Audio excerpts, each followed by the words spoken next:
Oke, welcome back to my channel, Dendi Herdianto. Dan di video kali ini gue akan ngebahas tentang how to manage your time day by day.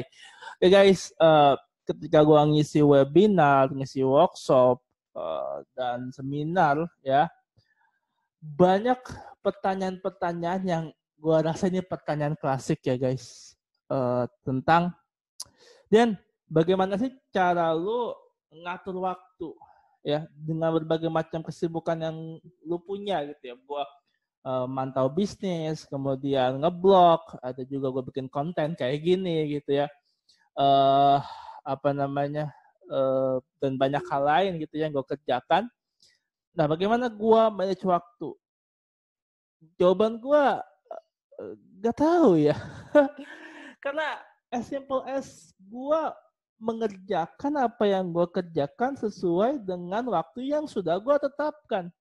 Jadi sesimpel bahwa kalau gue ada tugas yang harus gue kerjakan, katakanlah misalkan gue mantau bisnis ya, dari jam 8 sampai jam 17 misalkan ya gue fokus di bisnis. Itu gue mengenyahkan berbagai macam aktivitas lain di luar bisnis gue. Kemudian di jam berikutnya baru ngerjain yang lain, gue ngeblog, gue bikin konten dan sebagainya. Jadi kuncinya sebenarnya saklek dengan pekerjaan dan waktu yang sudah teman-teman tentukan. Dan jangan sampai kedistak dengan hal-hal lain, ya. Karena sebenarnya teman-teman ya, kalau dipikir-pikir, ya gue yakin lah, kalian dengan berbagai macam kesibukan pasti ada waktu untuk mengerjakannya. Mengapa gue katakan demikian? Karena kita punya waktu yang sama, 24 jam setiap hari. Ya, katakanlah let's say 8 jam tidur gitu ya.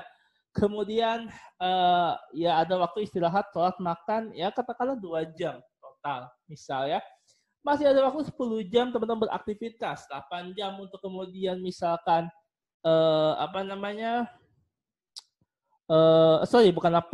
jam ya. 12 jam.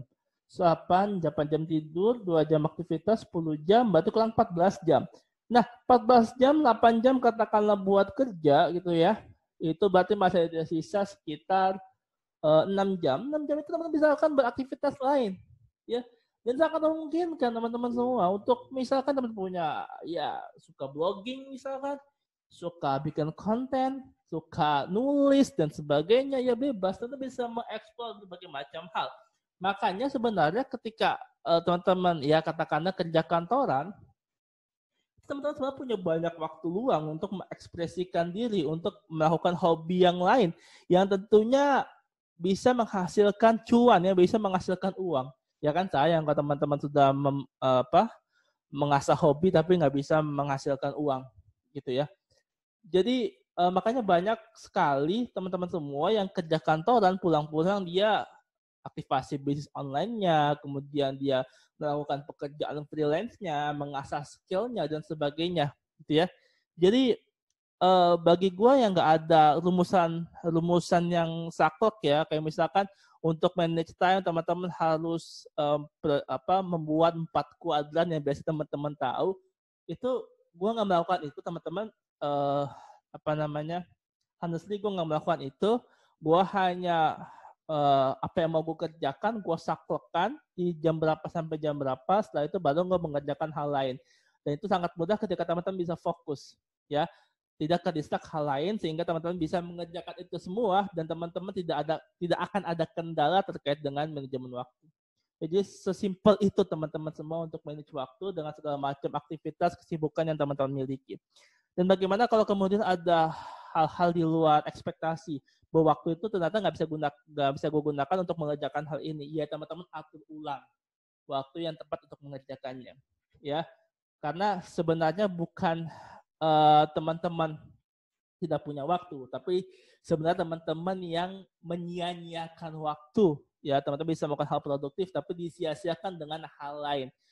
Tapi kan gue butuh waktu istirahat, yes. Tapi kan gue butuh hiburan, yes. Tapi jangan sampai hiburan tersebut terlalu banyak dan terlalu makan waktu luang, teman-teman semua.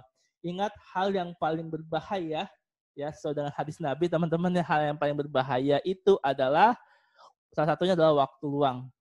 Ya, jadi jaga waktu luang teman-teman dengan sebaik-baiknya. lakukan segala macam aktivitas produktif sehingga teman-teman bisa dengan excellent mengerjakan semua hal yang teman-teman memiliki tanggung jawab atasnya. Oke, itu saja teman-teman semua. Semoga bermanfaat. Sampai jumpa di video berikutnya. Jangan lupa subscribe dan bunyikan tombol lonceng agar teman-teman bisa dapat informasi video-video berikutnya. Oke, bye-bye. Wassalamualaikum warahmatullahi wabarakatuh. See you next.